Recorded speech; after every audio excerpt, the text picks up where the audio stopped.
7 वर्षों में शुरू हुई अनेक योजनाओं का लाभ करोड़ों गरीबों को उनके घर तक पहुंचा है। पहले की तुलना में हम बहुत तेजी से बहुत आगे बढ़े, लेकिन सिर्फ बात यहां पूरी नहीं होती है। अब हमें सैचुरेशन तक जाता है, पूर्णता तक जाना है, 100% का मूड बना के चलना है।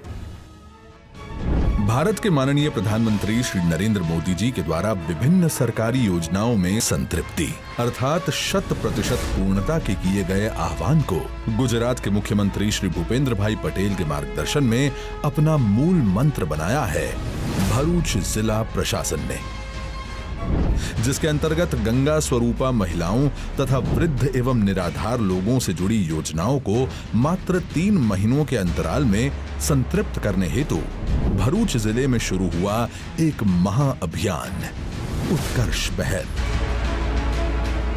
1 जनवरी 2022 से प्रारंभ इस अभियान में गंगा स्वरूपा आर्थिक सहाय योजना और राष्ट्रीय वृद्ध सहाय योजना, निराधार वृद्ध आर्थिक सहाय योजना और राष्ट्रीय कुटुंब सहाय योजना जैसी 4 योजनाओं का लाभ भरूच जिले के प्रत्येक गांव एवं शहर में तमाम जरूरतमंद नागरिकों तक पहुंचाना सुनिश्चित किया गया। इस मुहिम के लिए सभी तालुका क्षेत्रों में जारी किए गए व्हाट्सएप हेल्पलाइन नंबर्स, सभी नागरिकों से किया गया इन चारों योजनाओं के जरूरतमंद लोगों की जानकारी देने का अनुरोध, जिले भर के गांव और शहरों के तमाम वार्ड्स में लगाए गए उत्कर्ष कैंप और अधिकारी गणों की उपस्थिति में उत्कर्ष कैंप पर ही बिन लाभान्वित लोगों को पर्याप्त कागजी सहायता के साथ दिए गए योजनाओं के मंजूरी पत्र। जिला प्रशासन के माध्यम से घर बैठे ही सभी योजनाओं के लाभ मिलने पर संतुष्टि और आभार से आलोकित हुए भरूच के नागरिकों के चेहरे। कभी कभी तो योजनाएं कागज पर ही रह जाती है, कभी कभी योजनाएं कोई बेईमान लोग उठा करके ले जाते हैं फायदा, लेकिन जब इरादा हो, नियत साफ हो, नेकी से काम करने का इरादा हो, और जिस बात को लेकर के मैं हमेशा काम करने की कोशिश करता हूं वो है सबका साथ, सबका विकास की भावना,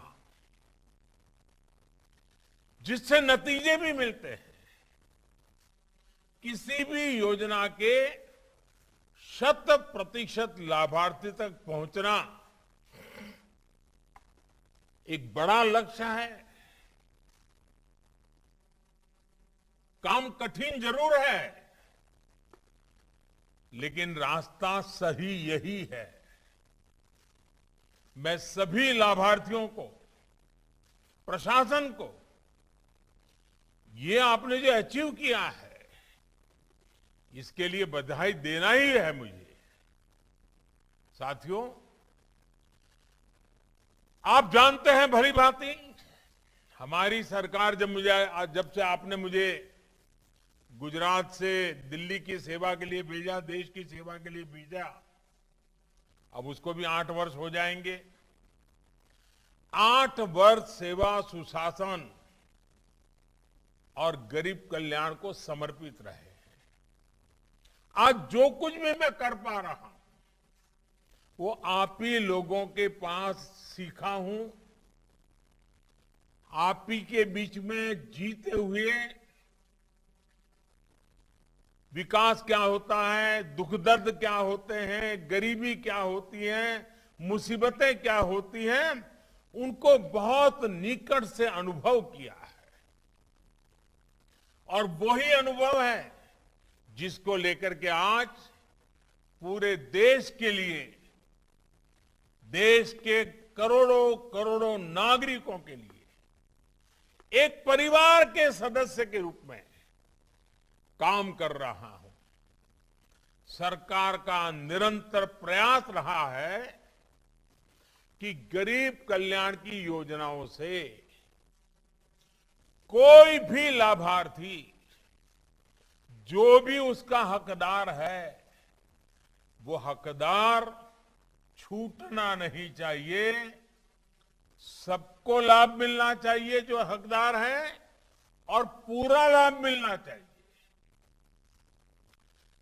और मेरे प्यारे भाइयों बहनों, जब हम किसी भी योजना में 100% यानी 100% लक्ष्य को हासिल करते हैं, तो ये 100% ये सिर्फ आंकड़ा नहीं है, अखबार में इश्तहार देने का मामला नहीं है सिर्फ। इसका मतलब होता है शासन, प्रशासन संवेदनशील है, आपके सुख दुख का साथी है। ये उसका सबसे बड़ा सबूत होता है। आज देश में हमारी सरकार के 8 साल पूरे हो रहे हैं, और जब 8 साल पूरे हो रहे हैं तो हम एक नए संकल्प के साथ, नई ऊर्जा के साथ आगे बढ़ने के लिए तैयारी करते हैं। मुझे एक दिन एक बहुत बड़े नेता मिले थे, वरिष्ठ नेता हैं, वैसे हमारे लगातार विरोध भी करते हैं, राजनीतिक विरोध भी करते रहे, लेकिन मैं उनका आदर भी करता रहता हूं। तो कुछ बातों के कारण उनको थोड़ा सा राजी नाराजी थी, तो एक दिन मिलने आए तो कहा, मोदी जी ये क्या करना है, 2-2 बार देश ने आपको प्रधानमंत्री बना दिया, अब क्या करना है। उनको लगता था कि 2 बार प्रधानमंत्री बन गया मतलब बहुत कुछ हो गया। उनको पता नहीं है मोदी किसी अलग मिट्टी का है, ये गुजरात की धरती ने उसको तैयार किया है। और इसलिए जो भी हो गया अच्छा हो गया, चलो अब आराम करो, नहीं, मेरा सपना है सैचुरेशन, 100% लक्ष्य को तरफ हमें आगे बढ़े, सरकारी मशीनरी को आदत डाले, नागरिकों को भी विश्वास पैदा करे। आपको याद होगा 2014 में जब आपने हमें सेवा का मौका दिया था, तो देश की करीब करीब आधी आबादी शौचालय की सुविधा से, टीकाकरण की सुविधा से, बिजली कनेक्शन की सुविधा से, बैंक अकाउंट की सुविधा से सैकड़ों मील दूर थी, एक प्रकार से वंचित थी। इन वर्षों में हम सभी के प्रयासों से अनेक योजनाओं का 100% सैचुरेशन के करीब करीब लाभ पाए हैं। अब 8 वर्ष के इस महत्वपूर्ण अवसर पर एक बार फिर कमर कस करके, सबका साथ लेकर के, सबके प्रयास से आगे बढ़ना ही है, और हर जरूरतमंद को, हर हकदार को उसका हक दिलाने के लिए जी जान से जुट जाना है। मैंने पहले कहा, ऐसे काम कठिन होते हैं, राजनेता भी उनको हाथ लगाने से डरते हैं, लेकिन मैं राजनीति करने के लिए नहीं, मैं सिर्फ और सिर्फ इस देशवासियों की सेवा करने के लिए आया हूं। देश ने संकल्प लिया है 100% लाभार्थियों तक पहुंचने का, और जब 100% पहुंचते हैं ना, तो सबसे पहला जो मनोवैज्ञानिक परिवर्तन आता है वो बहुत महत्वपूर्ण है। उसमें देश का नागरिक याचक की अवस्था से बाहर निकल जाता है। पहले तो वो मांगने के लिए कतार में खड़ा है, वो भाव खत्म हो जाता है।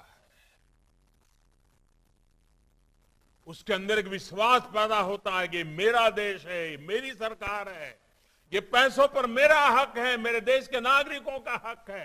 ये भाव उसके अंदर भीतर पैदा होता है और उसके अंदर कर्तव्य के बीज भी वो देता है।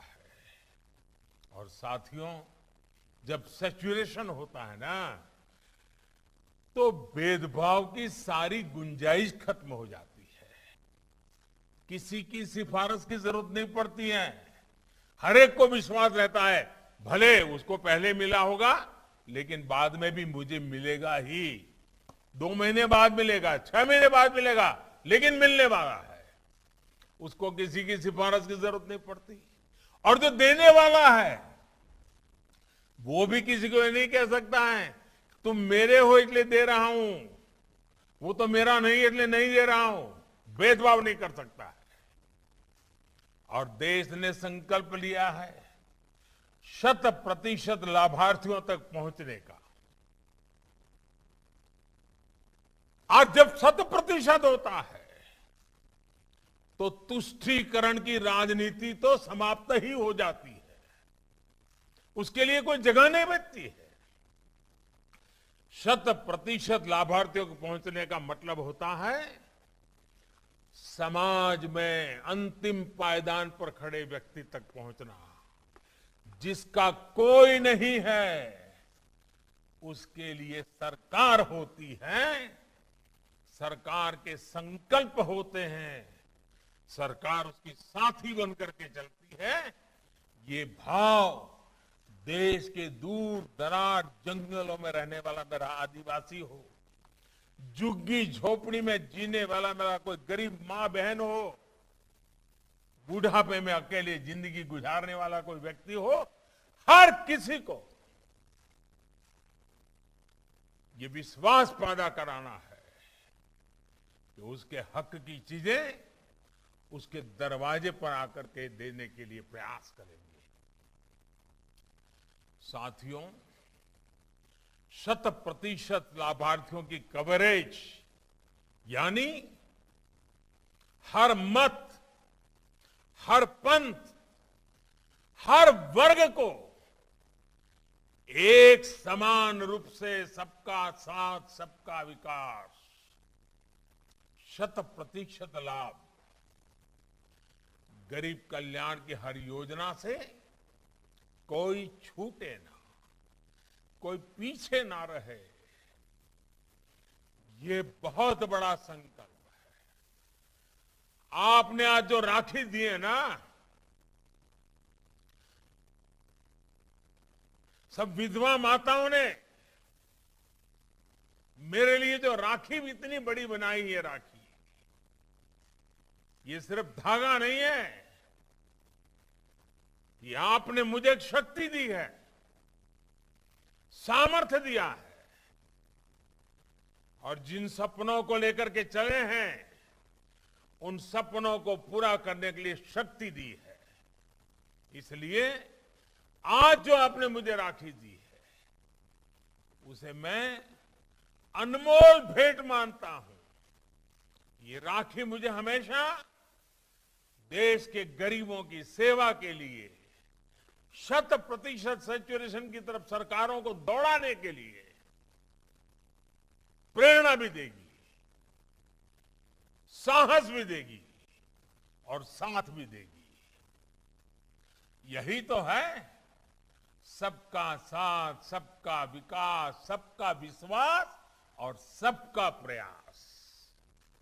आज राखी भी सब विधवा माताओं के प्रयास से बनी है। और मैं तो जब गुजरात में था बार बार मैं कहता था, कभी कभी खबरें आती थी मेरे पर, मेरी सुरक्षा को लेकर के खबरें आती थी। एक आध बार तो मेरी बीमारी की खबर आ गई थी। तब मैं कहता था भाई मुझे तो कोटि कोटि माताओं बहनों का रक्षा कवच मिला हुआ है। जब तक ये कोटि कोटि माताओं बहनों का रक्षा कवच मुझे मिला हुआ है, उस रक्षा कवच को भेद करके कोई भी मुझे कुछ नहीं कर सकता है। और आज मैं देख रहा हूं हर कदम पर, हर पल माताएं बहनें, उनके आशीर्वाद हमेशा मुझ पर बने रहते हैं। इन माताओं बहनों का जितना मैं कर्ज चुका हूं उतना कम है। और इसीलिए साथियों, इसी संस्कार के कारण मैंने लाल किले से हिम्मत की थी एक बार बोलने की। कठिन काम है, मैं फिर कह रहा हूं, मुझे मालूम है ये कठिन काम है, कैसे करना मुश्किल है, मैं जानता हूं। सब राज्यों को प्रेरित करना, साथ लेना मुश्किल काम है, मैं जानता हूं। सभी सरकारी कर्मचारियों को इस काम के लिए दौड़ाना कठिन है, मैं जानता हूं। लेकिन आजादी का अमृतकाल है, आजादी के 75 साल हुए हैं। इस अमृतकाल में मूलभूत सुविधाओं की योजनाओं के सैचुरेशन की बात मैंने लाल किले से कही थी। 100% सेवा भाव का हमारा यह अभियान सामाजिक न्याय, सोशल जस्टिस का बहुत बड़ा माध्यम है। मुझे खुशी है कि हमारे गुजरात के मृदु और मक्कम मुख्यमंत्री भूपेंद्र भाई पटेल, उनके नेतृत्व में गुजरात सरकार इस संकल्प को सिद्ध करने में पूरी निष्ठा के साथ जुटी है। साथियों, हमारी सरकार ने सामाजिक सुरक्षा, जन कल्याण और गरीबों को गरिमा, ये सारा जो मेरा सैचुरेशन का अभियान है ना, अगर एक शब्द में कहना है तो वो यही है, गरीब को गरिमा। गरीब की गरिमा के लिए सरकार, गरीब की गरिमा के लिए संकल्प और गरीब की गरिमा के संस्कार, यही तो हमें प्रेरित करते हैं। पहले हम जब सोशल सिक्योरिटी की बात सुनते थे तो अक्सर दूसरे छोटे छोटे देशों के उदाहरण देते थे। भारत में इनको लागू करने के जो भी प्रयास हुए हैं, उनका दायरा और प्रभाव दोनों बहुत सीमित रहे। लेकिन साल 2014 के बाद देश ने अपने दायरे को व्यापक किया। देश सबको साथ लेकर चला। परिणाम हम सभी के सामने है। 50 करोड़ से अधिक देशवासियों को 5 लाख रुपए तक मुफ्त इलाज की सुविधा मिली। करोड़ों लोगों को 4 लाख रुपया तक के दुर्घटना और जीवन बीमा की सुविधा मिली। करोड़ों भारतीयों को 60 वर्ष की आयु के बाद एक निश्चित पेंशन की व्यवस्था मिली। अपना पक्का घर, टॉयलेट, गैस कनेक्शन, बिजली कनेक्शन, पानी का कनेक्शन, बैंक में खाता, ऐसी सुविधाओं के लिए तो गरीब सरकारी दफ्तरों के चक्कर काट काट करके उनकी जिंदगी पूरी हो जाती थी, वो हार जाते थे। हमारी सरकार ने इन सारी परिस्थितियों को बदला, योजनाओं में सुधार किया, नए लक्ष्य बनाए और उन्हें निरंतर हम प्राप्त भी कर रहे हैं। इसी कड़ी में किसानों को पहली बार सीधी मदद मिली। छोटे किसानों को तो कोई पूछता नहीं था भाई, और हमारे देश में 90% छोटे किसान हैं। 80% से ज्यादा, करीब करीब 90%, जिसके पास 2 एकड़ भूमि मुश्किल से है। उन छोटे किसानों के लिए हमने अनेक योजना बनाई। हमारे मछुआरे भाई बहन बैंक वाले उनको पूछते नहीं थे। हमने किसान क्रेडिट कार्ड जैसा है वो मछुआरों के लिए शुरू किया। इतना ही नहीं, रेहड़ी पटरी ठेले वालों को पीएम स्वनिधि के रूप में बैंक से पहली बार सहायता सुनिश्चित हुई है। और मैं तो चाहूंगा, और हमारे सीआर पाटिल जी और भारतीय जनता पार्टी के कार्यकर्ताओं ने सभी नगरों में ये रेहड़ी पटरी वालों को स्वनिधि के पैसे मिले, उनका व्यापार कारोबार ब्याज के चक्कर से मुक्त हो जाए, जो भी मेहनत करके कमाए वो घर के काम आए। इसके लिए जो अभियान चलाया है, मैं चाहूंगा भरूच हो, अंकलेश्वर हो, वालिया हो, सभी अपने इन नगरों में भी इसका फायदा पहुंचे। આમ તો ભરૂચમાં મારે રૂબરૂ આવવું જોઈએ અને ઘણા સમયથી આવ્યો નથી એટલે મન થાય બી ખરું, કારણ કે ભરૂચ જોડે મારો નાતો બહુ જૂનો રહ્યો છે અને ભરૂચ તો આપણો સાંસ્કૃતિક વિરાસત છે, વ્યાપારનું સાંસ્કૃતિક વિરાસતનું હજારો વર્ષ જૂનું કેન્દ્ર રહ્યું છે। એક જમાનો હતો દુનિયાને કનેક્ટ કરવામાં આપણે ભરૂચનું નામ હતું અને આપણા સાંસ્કૃતિક ધરોહર, આપણા ખેડૂતો, આપણા આદિવાસી ભાઈઓ અને હવે તો વ્યાપાર ઉદ્યોગથી ધમધમતું થઈ ગયું અંકલેશ્વર ભરૂચ આપણું। ભરૂચ અંકલેશ્વર ટ્વિન સિટી બની ગયું, નહીં તો પહેલા કોઈ કલ્પના નહોતું કરતું। અને જેટલો સમય હું રહ્યો, જૂના દિવસો બધા યાદ છે। આજે આધુનિક વિકાસની તરફ ભરૂચ જિલ્લાનું નામ થઈ રહ્યું છે, અનેક કામો થઈ રહ્યા છે અને સ્વાભાવિક છે જ્યારે ભરૂચના લોકો પાસે આવું ત્યારે જૂના જૂના બધા લોકો યાદ પણ આવે અને અનેક લોકો જૂના જૂના સાથીઓને, વરિષ્ઠ સાથીઓને ક્યારેક ક્યારેક હજી સંપર્ક હોય છે। મને યાદ છે હું જ્યારે પહેલા બહુ વર્ષો પહેલા જ્યારે સંઘનું કામ કરતો તો બસ પરથી ઉતરું તો ચાલતો ચાલતો પછી મુક્તિનગર સોસાયટી જવું, મૂળચંદભાઈ ચૌહાણના ઘરે। મેં એમને કહ્યું તમે લખી રાખો, હવે આ ભરૂચની અંદર કોંગ્રેસ ક્યારેય જીતશે નહીં, એવું મેં એ વખતે કહેલું, આજથી 40 વર્ષ પહેલા। તો બધા હસવા પાડ્યા, મારી મજાક ઉડાવવા પાડ્યા અને આજે મારે કહેવું જોઈએ ભરૂચના લોકોના પ્રેમ અને આશીર્વાદ કે એ વાત મારી આજ સુધી સાચી પડી છે। આટલો બધો પ્રેમ ભરૂચના આદિવાસી પરિવારો, કારણ કે હું તો બધા ગામડાઓ ખૂંદતો હતો એટલે અનેક જનજાતીય પરિવાર, એમની વચ્ચે રહેવાનું, એમના સુખ દુઃખમાં કામ કરવાનું।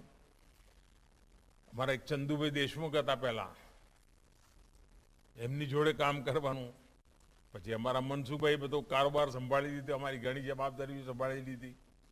એટલે એટલા બધા સાથીઓ, એટલા બધા લોકો જોડે કામ કર્યું છે અને એવો બધા દિવસો જ્યારે તમારી વચ્ચે આવ્યો છું, રૂબરૂ આવ્યો તો કેટલી મજા આવે। તમે જુઓ, મને અહીં આટલે દૂર છે તો એ બધું યાદ આવવા માંડી પડ્યું। અને એ વખતે મને યાદ છે શાકભાજી વેચવા માટે પણ રસ્તા એટલા ખરાબ, એટલા કોઈ આવે તો બિચારાનું અડધું શાકભાજી નીચે પડી જાય, ઢળી જાય, એવી દશા।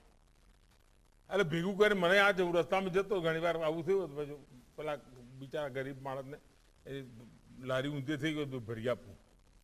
આવા સમયે મેં ભરૂચમાં કામ કર્યું છે અને આજે ચારે તરફ ભરૂચ આપણું ધમધમી રહ્યું છે।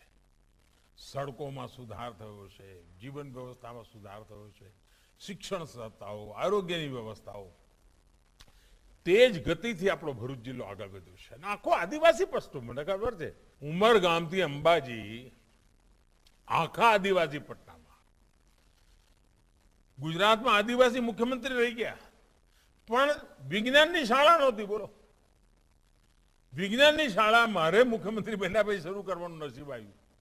હવે જો વિજ્ઞાનની શાળા જ ના હોય તો કોઈને એન્જિનિયર બનવું હોય, ડોક્ટર બનવું હોય તો ક્યાંથી બને?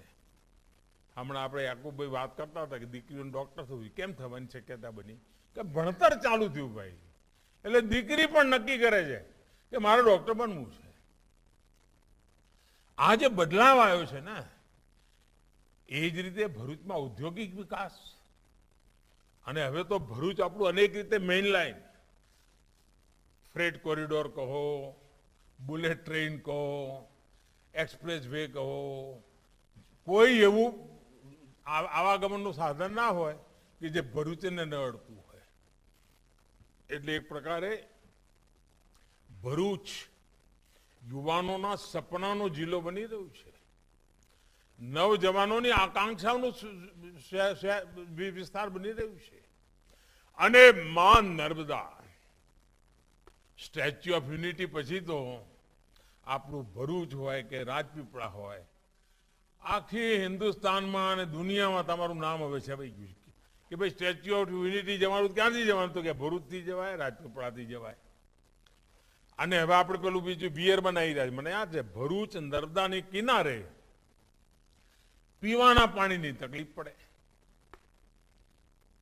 નર્મદાના તટે હોઈએ અને પીવાના પાણીની તકલીફ, એનો ઉપાય શું? ઉપાય આપણે શોધી કાઢ્યો અને આખો સમુદ્ર ઉપર મોટો બિયર બનાવી રીતે ખારું પાણી અંદર આવે નહીં અને નર્મદાનું પાણી રોકાઈ રહે છે, કેવડિયા સુધી પાણી ભરેલું રહે, ક્યારેય પીવાના પાણીની તકલીફ ના પડે, એનું કામ ચાલી રહ્યું છે. અને હું તો ભૂપેન્દ્રભાઈને અભિનંદન આપું છું, કામને આગળ વધારી રહ્યા છે. કેટલો બધો લાભ થશે એનો તમે અંદાજ કરી શકો છો. એટલે મારે તો સાથીઓ આજે જ અમને બધાને મળવાનું થયું, મને બહુ જ આનંદ થયો. જૂના લોકોની બધાની યાદ પણ આવે, સ્વાભાવિક છે. અમારા બ્લુ ઇકોનોમીનું જે કામ ચાલી રહ્યું છે એમાં ભરૂચ જિલ્લો ઘણું કરી શકે એમ છે. સમુદ્રની અંદર જે સંપદા પડી છે, આપણા સાગરખેડુ યોજના છે, એનો લાભ લઈને આપણે આગળ વધવું છે. શિક્ષા હોય, સ્વાસ્થ્ય હોય, શિપિંગ હોય, કનેક્ટિવિટી હોય, દરેક ક્ષેત્રમાં ખૂબ તેજીથી આગળ વધવું છે. અને આજે મને આનંદ થયો કે ભરૂચ જિલ્લાએ એક મોટી પહેલ કરી છે. તમને બધાને અનેક અભિનંદન આપું છું, ખૂબ ખૂબ શુભકામનાઓ આપું છું. જય જય ગરવી ગુજરાત, વંદે માતરમ.